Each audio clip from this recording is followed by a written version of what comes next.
Welcome to the Game Changer Podcast. I'm your host, Elijah Bryant, and I got a special guest with us today.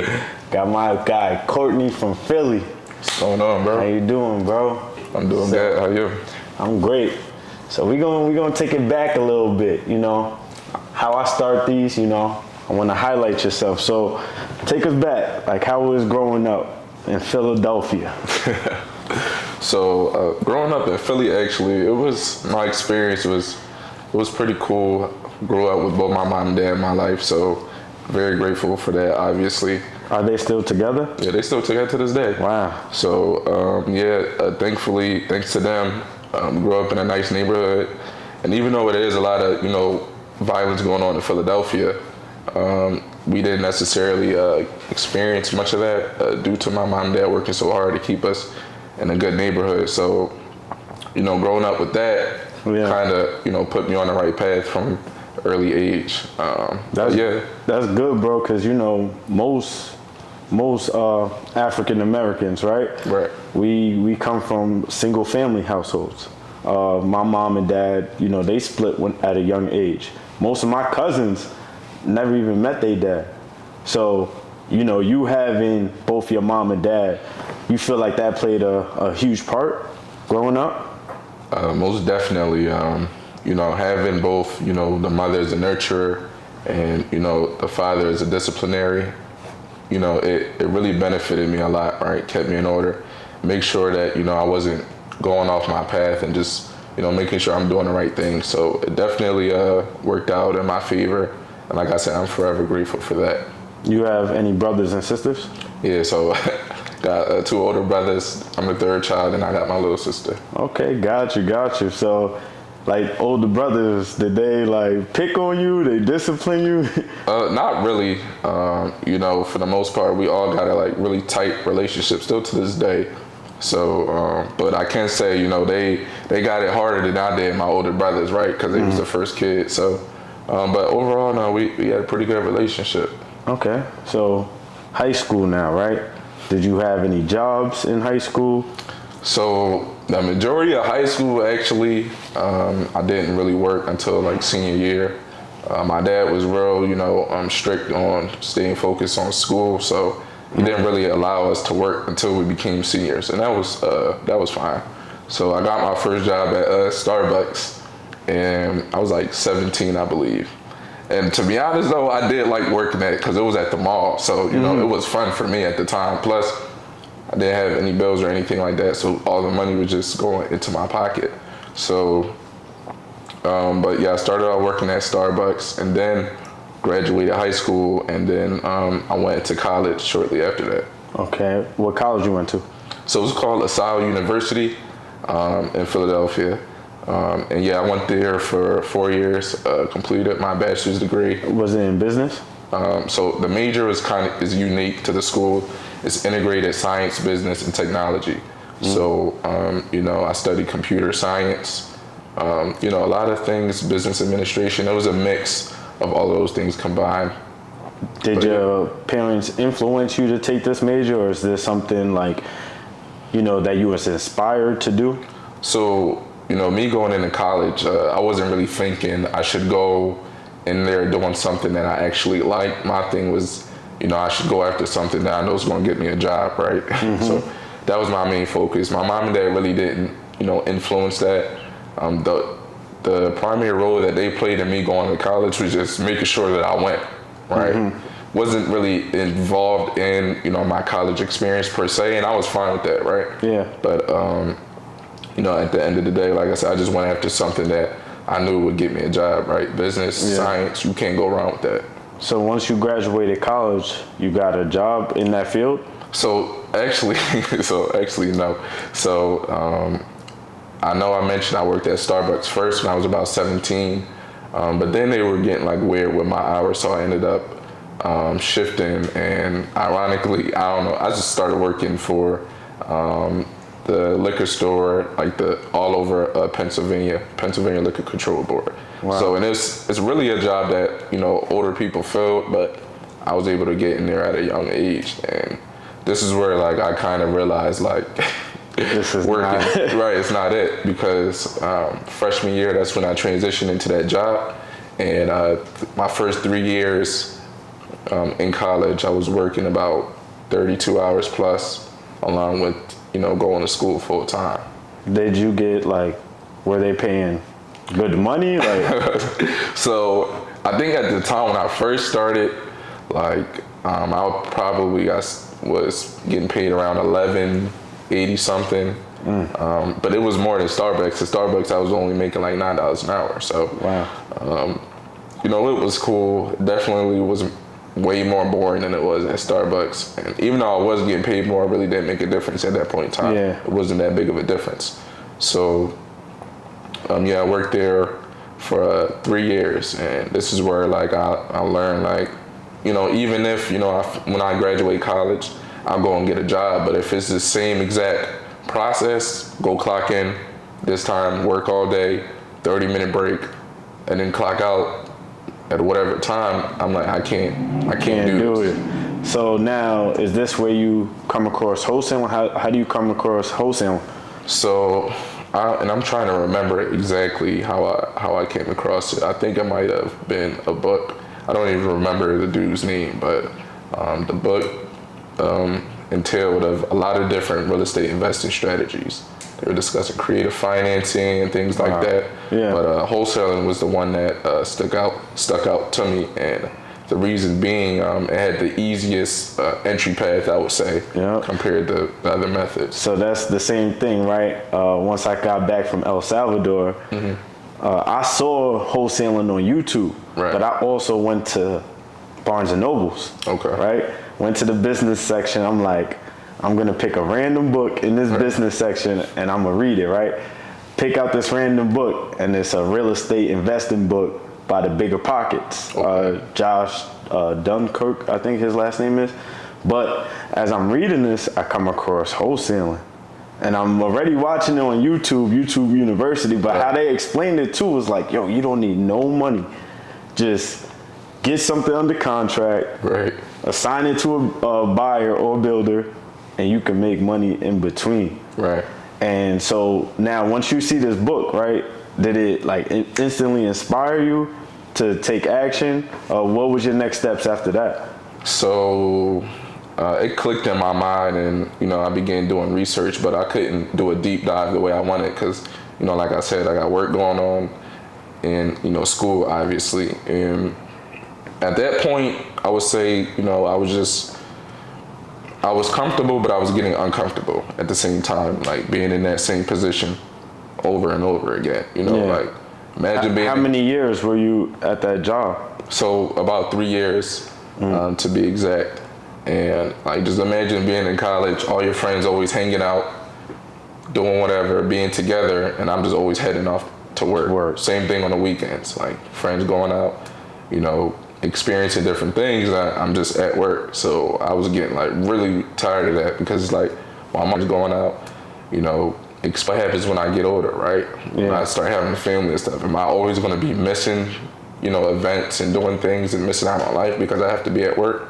So it really started clicking in my head. So is this now, did you get into a course? So I think I'm trying to remember exactly. I don't think initially I started with a course. I think it was YouTube initially that I was just learning everything on. Yeah. And then I think gradually, I'm trying to remember, I went through a lot of different courses. I couldn't even tell you who was the first, but mainly YouTube starting off, and after a certain point, I started investing in some courses. So yeah. Gotcha. So you started off with houses. Yeah. Tell me about this experience. So man, houses was a headache.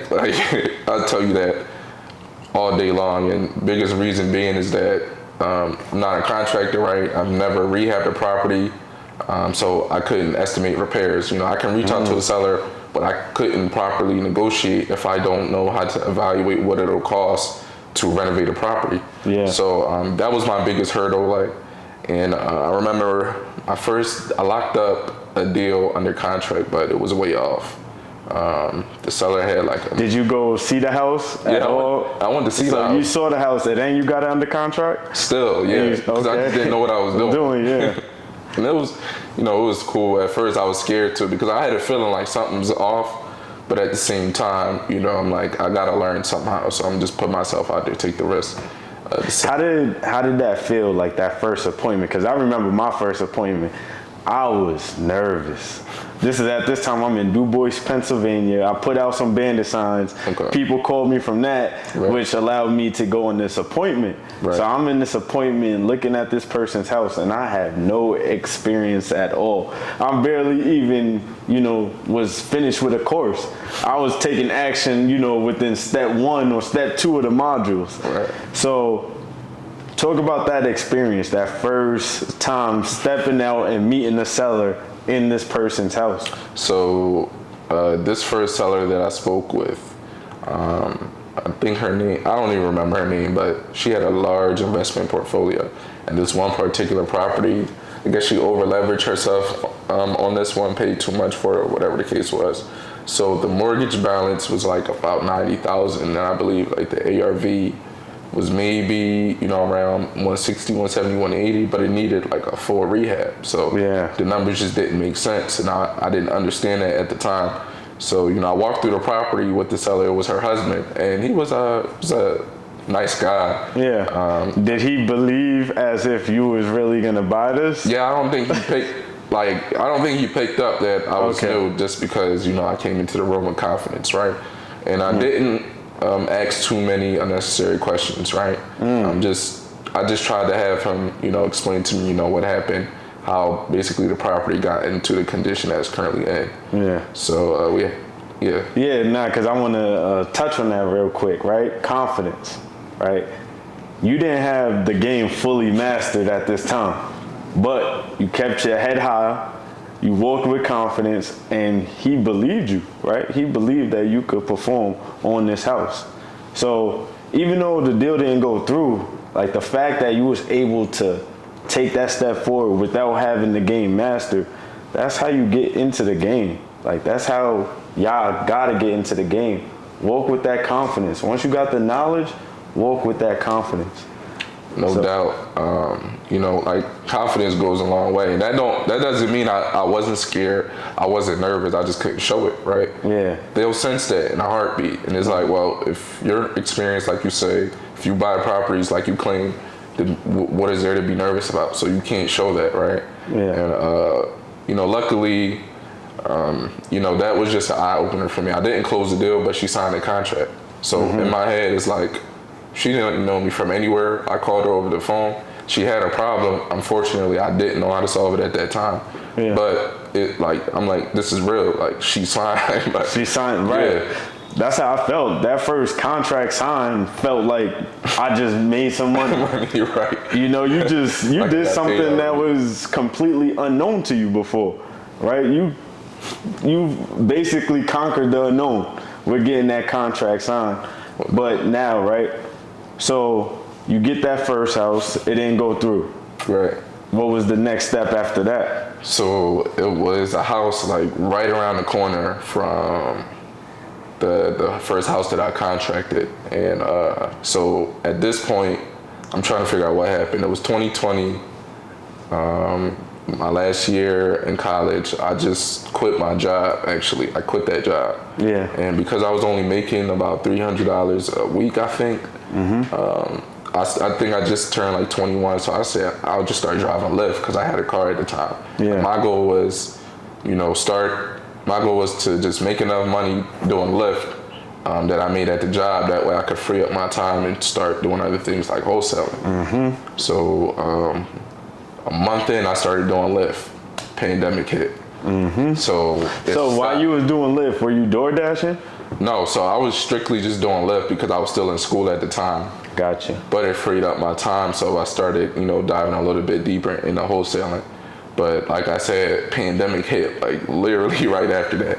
So everybody stopped requesting rides and stuff on Lyft. Oh yeah. Yeah. So after that, I was like messed up. I probably saved for like 2 months. Like I had enough reserves, keep my phone on, put gas in my car, stuff like that. Just barely get around.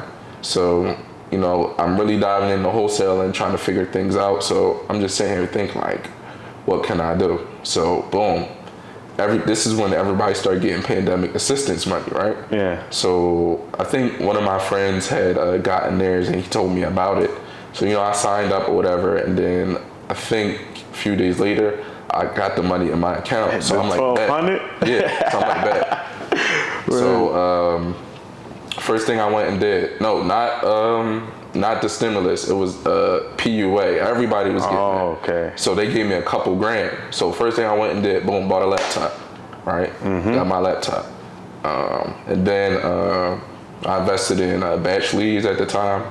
Okay. Signed up for batch leads, signed up for prop stream. And at the time, batch leads they didn't have like data like prop stream. It was just skip tracing and SMS. Nice. So, And go ahead. is this when you got your first house deal? Yeah. So this is Okay. leading up to my first house deal. So I pulled a list in the same exact area as the first property that I contracted. Yeah. And this house is literally right around the corner from the first house that I contracted. So reached out to the seller by text. He, you know, we were going back and forth. He was disclosing to me that, you know, he lived like really far away from the property outside of the city. The last tenants, you know, ruined the property or whatever the case was. So he had to gut it out. And from there, he just gutted it out, framed it back up, and then just Left it. Right. Wow. So, yeah. So you got him, and this is through text. You got him under contract through text. So it was through text at first, then we shifted to a phone call. And then, you know, after that phone call, we met up at the property. So at this point, I take my money again. I go buy a nice polo button-up shirt, some nice pants from Express, some nice shoes, and I go meet him at the property. So, like I said, I went with the same confidence. Now, he was a contractor, so he picked up slightly that, you know, I wasn't as experienced. But, you know, same time, I just held it down, right? So after that, he didn't want to sign a contract right there on the spot, right? He wanted me to make some adjustments to the contract. But a lot of the terms I understood, right, on the contract that I was using. So his lawyer actually ended up drafting his own contract. So at first I thought, you know, the deal was over. He was asking a great price, like a great price. Like and for you? For me, yeah, Word? for me. Okay. Like, But his lawyer is writing this contract. So is that what's making you like kind of nervous? Like you don't know if he's going to do like an inspection period or a short inspection? So I figured he's probably going to ask for, you know, earnest money, obviously, and also proof of funds, which I didn't have. So that was a barrier. So I figured it's either I let the deal go or I just partner with somebody that, you know, could come in and bring a buyer, provide all those things. And that's exactly what I did. Wow. So, and how much did you make from this deal? $8,000 on my first deal. $8,000 the first deal. Yes, sir. So this is where you lift, right? During the pandemic, money getting low. You said you had 2 months reserved. I'm listening. Yeah, for sure. And within that time frame, you made $8,000. Yep. So now with that $8,000, is that when you got into land? So I probably did a few more house deals, and the thing with that, I kept coming across the same issue. Like, I can reach out to the owner, I can negotiate the deal, but I don't know what it's going to cost me to renovate this property, right? So it was leaving me stuck ultimately every time, and it's like, how can I, you know, make an offer quickly to the seller? You know, because we know everybody's calling these people every day, so somebody can easily beat me out the deal by just knowing their numbers, knowing what it'll cost, right, and make that offer on the spot. Yeah. So I probably did a few more house deals after that, and then that's when I shifted to land. So is that when you came across me? So you were actually the first person I came across to show me anything in regards to land. So I've been following you for a while, and I think you just got started doing land around that time, but you posted like a boatload of house deals on your page. So I'm like, I gotta follow this dude. Like, I'm gonna follow him right now. So ever since then, I'm just keeping up, like, cause it was just motivating me, right? I'm like, if he's doing these deals, right? That means I can do them too, right? So following you every day, and then you started doing the land consultations. So I'm like, I gotta get on this now. Like, So before that, right? So now you saying you following me, closing all these house deals. I get into land. At this time, once soon I got into land, it was literally back to back to back. right. So, like within the first month or two, did you hit me up? Like, did you hit me up right away? I tried to. I'm not sure exactly.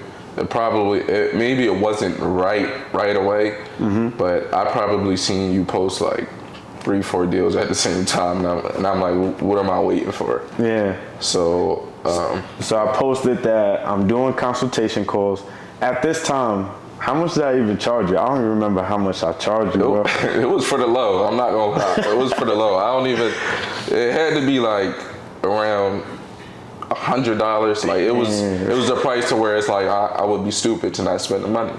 Yeah. So and I broadcast this on Instagram exactly for $100. for sure.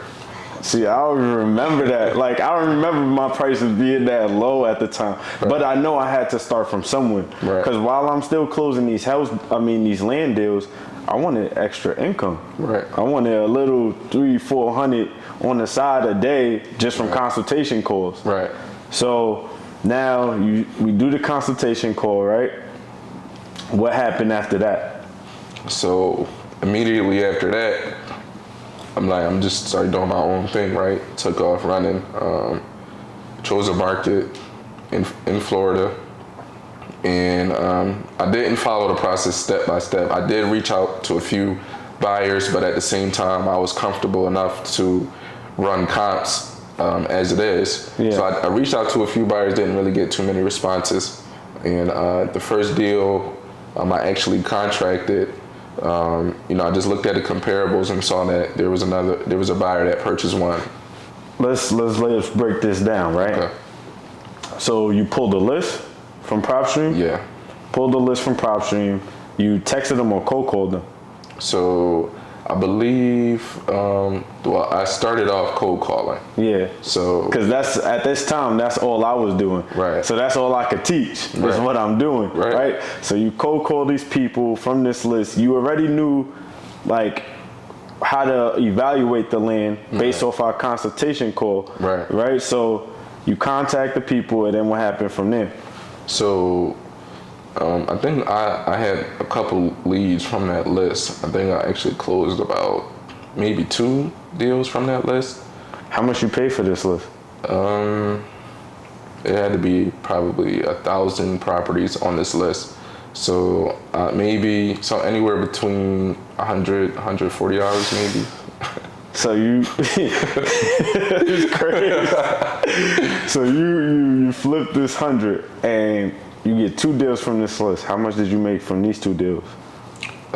So the first deal, I believe I made about 6,000. Yes, the first deal I made about 6,000, but it didn't close. It wasn't the first deal to close, even though it was the first deal I contracted. It had some title issues which delayed the closing.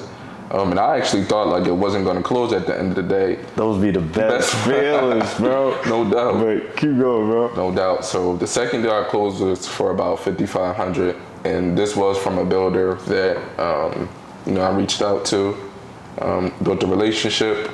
The lead came across, and he just spit out his price immediately. Did that builder buy both lots? No. 2 different buyers, 2 different builders for both lots. Okay. So the second one, builder gave me their buy price. I went back to the seller and negotiated, got it under contract, and that one sold quickly, 30 days for about $5,500. So, and then the first deal ended up closing about a month later. And at that time, I also had like one of the last house deals that I did just end up closing around the same time as well. So 3 back to back within that 60 days. Right. $150 for this list. Right. And you 5 figures? Right. What, 11? So the first deal was 6,000, and the second one was 5,500, and then the house deal was like 5,000. So. Dang. So you like 17,000 somewhere around that. Right. So now, right? Because I remember this. Right. You sent me the wire, and no, you didn't send me the wire. You sent me the screenshot of the wire hitting your account. And I think this was a 10K deal. So when did you get to that? Right. Like, so that deal, I don't know, it was just one of those, you know, I guess lucky, I would say. Seller sent the text. The seller just immediately texted back and said that she wanted about $6,000 for the property. Like, it was something crazy low, and I'm not sure why. Didn't ask any questions. She kind of expressed like she didn't, you know, have any care for it, and she paid it probably around $1,000 for it. So I guess that's why she was asking $6,000. And before you get into that, right, I want to highlight this. A lot of these sellers, they're older. They bought this land for dirt cheap. $200, $300, right? So $6,000 to her is a come up. So if she says she wants $6,000, get it under contract for $6,000. Cause however much you make, it don't matter, right? She's happy with that $6,000. She flipped her money. So that's why this game is so important, because you could get lots for dirt cheap. And how much was your build at? So what I actually end up doing, I actually still end up giving her a couple more grand on the property just because, right? Just because, like, yes sir. I'm like, yeah, I'm gonna make a reasonable amount, but I'm not gonna fully just try to, you know, lowball her like that. So I gave her a couple more grand that she was asking, what she was happy with. And my builder came in he came in at about 15 grand more. But I told him give it to me for about like 2 grand less than what he was actually willing to pay, just so we could have that relationship moving down the line, right? Ooh. So it shows I'm thinking about him making money along with us, right? So did you like, what made you think of that? Because that's a smart move, bro. That's literally like, I respect like the connection more than just the money, right? Because I'm gonna make the money, right? But I want the connection with you so I can make money down the line with you, right? So did somebody tell you this? Well, not necessarily. I just figured, right, if, you know, I try to bring them value, right, I'm bringing you a good deal and for a lower price than what I could sell it to you for, right? This is going to benefit me later down the line, right? They can help me get familiar with the market, right? They could potentially, you know, just help me in ways that will benefit my business overall. So, you know, like I said, helping me to analyze the market, you know, let me know what to pay for properties and things like that, right? And now with that information, I can go and analyze my own deals and stuff without them because I've learned from them, right? Mm-hmm. So, you know, when you do things like that, they're more open to tell you things and, you know, like, don't go after these lots, right? This is why these lots aren't valuable, right? You know, things like that. So, yeah. Yeah, so now you know, 17,000, and I remember you hitting me up again, bro. He was like, yo, Eli, July, I just had my first 30K month. Yes, sir. So talk about that. How did that come about? So that month, I had like a lot of, you know, and not every deal was a home run, right? But they add up. I can't even remember how many deals I did exactly that month. It definitely was over 5. You know, one for about 5 grand, one for about 6. One for about 7, then a couple smaller ones, 3, 2, and things, right? So, you know, my philosophy with the land deals, right? It's not going to be a home run every time, but they do add up at the same time. And it's a volume play. So you now at you got like 5, 6 deals, you got the momentum. Talk about that, how you get this momentum going. So it was basically just sticking with it, right? At this point, I don't have a job anymore. I made more money than I've ever made at any of the jobs I've been at, right? So I just felt like, why stop now, right? So at that point, I was just outside of school, I'm prioritizing that, right? And being able to text kind of made it easier, reason being that I don't have to be cold calling all day, right? My schedule wouldn't allow that. But just the combination of the two, was really bringing me, the amount of leads that I was getting. Yeah. Were you locked in with a builder at this time? So yeah, in particular, I was doing my deals with 2 different builders at this point in time. VIPs, I guess you would say.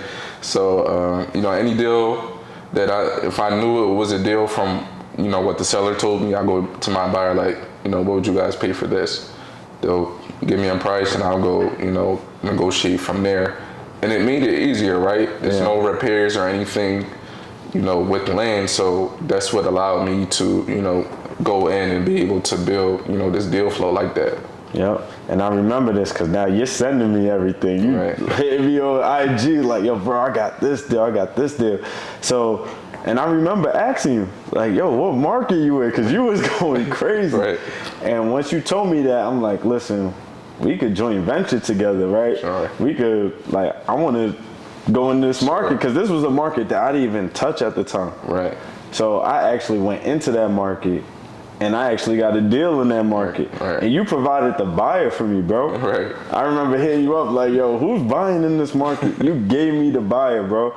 And I respect you for that because that was like the transfer of energy. Right. Me giving you the game. Right. You put money into my pocket, bringing me the buyer. So I respect that, bro. Because you ain't have to do that. Right. That's the least I could do, right? You know what I mean? I appreciate that, every day. Because like I said, I was struggling with the houses, at that point. Even though I closed out my last couple of deals, it just wasn't, consistent enough for me. And I felt like I was too dependent on other people, analyzing deals and letting me know what's a good number, and I didn't want to continue doing that. Yeah. So, So with the land space, because you said this, right? You notice how to evaluate a deal is much easier. Let's highlight that real quick. Right. Compared to the houses, right? So what made it easier with the land? So, with the land, like we always say, it's just land. So when analyzing, what a lot will sell for, what I do typically, I just look at, lots in the same exact subdivision, right? Within a quarter mile of the property, and, that sold recently. In today's market, I'm looking at, lots that sold in the last 30 to 90 days, right? So, and sometimes, you might have areas where there isn't enough sales activity in that area, right? So what do you do for those? So in the case where, those filters I just mentioned, if I don't see any sales, I'll, expand the distance, right? Instead of a quarter mile, I'll go out to a half a mile, right? And sometimes I don't really like doing that because you can go out a half a mile and the subdivision will change and the values will be completely different. Right? So, only if that's a last resort, I'll do that. Same with, how long ago it sold, right? In today's market with all the uncertainty, right? Buyers, buying less and things like that. You don't want to go back 6 months ago or 12 months ago. That was a completely different market. Right? Yeah. Where anything you got under contract was going to sell 9 times out of 10 if you got it within a reasonable price.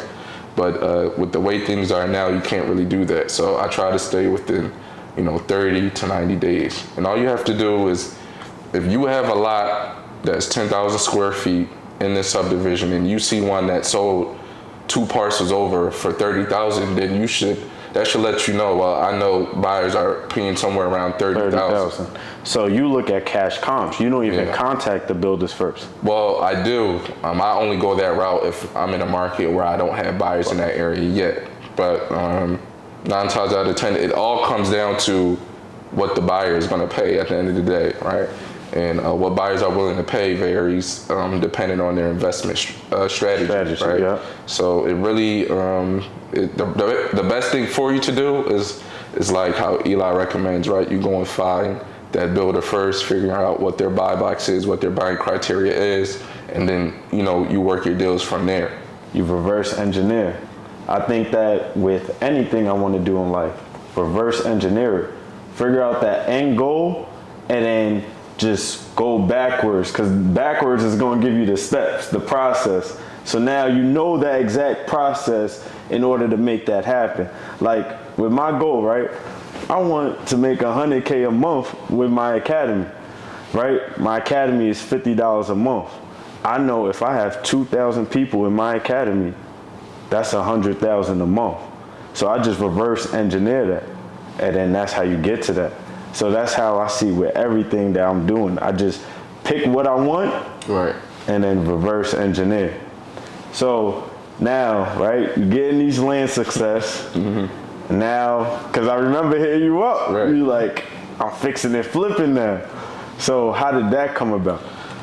So actually got into that. My mom and dad, they wanted to get into, fixing and flipping. So I'm like, what better opportunity other than to work with my mom and dad.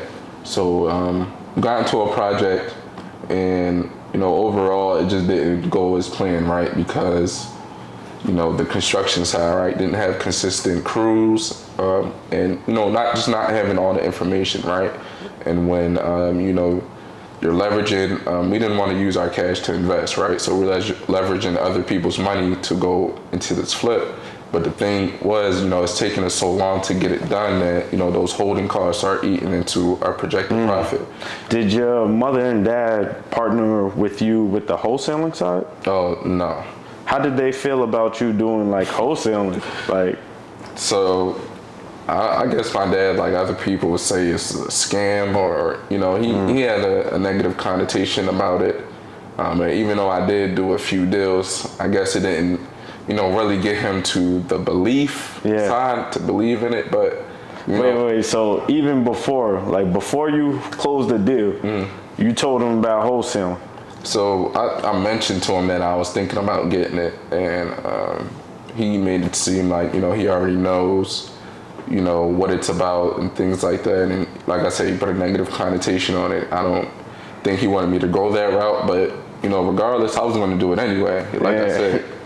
So now that's dope, because a lot of times people, and like the people closest to us, right, if they don't believe in your dreams, they could talk fear, they could talk doubt into it. Right. So the fact that you blocked out that noise, like, I respect that as well, bro. That's a big thing, because we look at our parents as superheroes. Yeah, no doubt. So, like, if my mom tells me not to do something, I'm really going to heavily consider it, because I think so highly of this lady. So the fact that you still made this happen, how did he feel once you started closing deals and you showing him these checks? Like, he seeing 8,000, 17,000 a month. Like, how is he? When I showed him that first one, he had a different perspective, but he wasn't all the way in. He wasn't still, like, he was still on the edge. But, I don't know, my dad worked a lot of, his life, and yeah, he made good money, but I'm pretty sure he never saw 8,000 all at once like that. So, I'm like, it's nobody in my family that's an entrepreneur, right? So I'm not gonna let people who aren't entrepreneurs tell me to not be an entrepreneur, right? I'm getting up every day, barely sleeping, trading my time for money, right? And I didn't like I said, I wasn't happy with that. So my goal was just to find an alternative route. And luckily, this was it for me. I took that money, right, and invested. And, I'm thankful for that every day. Okay, so let's bring it back. Right, so did you guys close this flip? So with that flip, we ended up just renting it out. And reason being, right, we wanted to just, since, the holding costs were going to eat into profit margins, we said, let's just rent it out, get some of that, profit back, and rent it out, and then maybe a year or two down the line, or whatever the case is, we may sell it, right? So that's the plan with that. But it just, woke me up and made me realize, like, for one, just focus on one thing, right? Because I kind of stepped away from wholesaling land to get involved in that, and it's like, now I realized that I need to focus on one thing, right? Instead of trying to put on all these different hats. Yeah, because I remember you telling me too, like, you was focused on the fix and flip. I'm hitting you up like, yo, you still wholesaling land? Right. You was like, nah, bro, I'm focusing on this. Right. So around that time, a couple months go by, I'm like, are you still doing land? Right. And then that's when you was like, I'm just trying to get back into it now, because, I put my focus on the fix and flip. It didn't work out, but I'm trying to get back into this land space. Yeah, for sure. So imagine if you would have just stuck with it, bro. But I think like that all the time, but then I try not to think like that, right? I say everything happened for a reason. So, and you know, this is a skill like, yeah, I took a break. Yeah, I stopped doing it for a while, but the information I won't forget, right? So I can easily get back into the space, right? So, and for me, being that I already closed deals, I already have some experience, it wasn't like, oh man, I gotta start this all over again, right? It's just like, well, I took a break, let's get back to it. And that's why I be telling people, right, with the course, they see the money side of it, the 500, but the value side of it, like, people are really making 5 figures in a month doing this. You did it, I did it. Right. And even if you take a break, right, you still got the information in your mind and your experience. So you could always come right back to it and run up a bag, bro. Like, that little 500 could really change your life as it did both of us. No doubt. That's wild, bro. And you know, that's another thing, right? Like, I was just like everybody else, right? I'm not paying for nothing, right? I'm gonna go on YouTube, learn it. Well, not everybody. Everybody doesn't think like that, but I was, right? And you know, after a while, it gets to a point, right? You're not getting any traction. You're going through the same issues over and over, right? Mm-hmm. And you're wasting a lot of time by just saying like, I'm gonna figure it out on my own. I'm not saying, you know, just go spend thousands with anybody, right? Vet who you purchasing, you know, courses or whatever information from. And, you know, this is why you should be following people and really vetting them to make sure that the information that they give you is valuable. But at the end of the day, you want to invest in your education, right? It's going to help speed up your process tenfold. And that's what you was doing with me, right? And this is what I was doing with Mills before. Right. Like, we was looking at each other's Instagram. Right. You was watching me post sold after sold after sold. And then that makes it like, oh, I gotta do what they doing. I gotta be around them. I gotta see the environment that they're in, because they getting deals like it's back to back. It's looking light. Sure. So, and that's what you was doing. You vetted, and then you willing to take that action and invest that money into the education. No doubt. So this is wild, bro. This game is really a game changer. This Wholesaling Land, I advise literally everybody to get into it, because there's so much land out here, and they're always building outside of these big metropolitan cities. Like, think of Texas, right? We could be in this game for 20 years just off of Texas.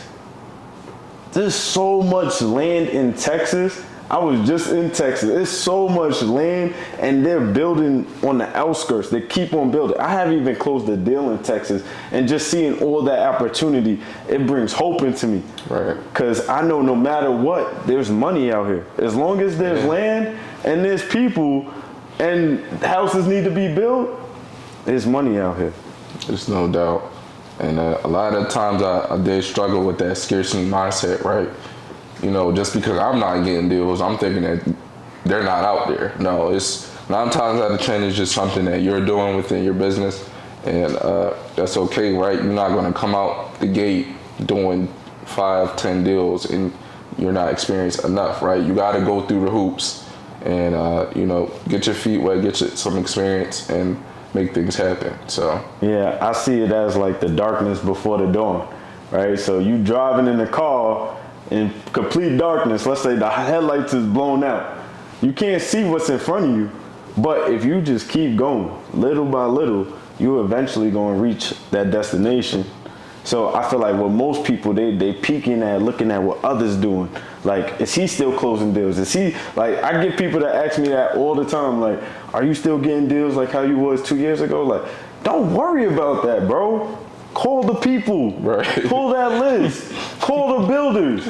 You focusing on the wrong things, bro. Focus on the money-making activities, and that's how you're going to make money.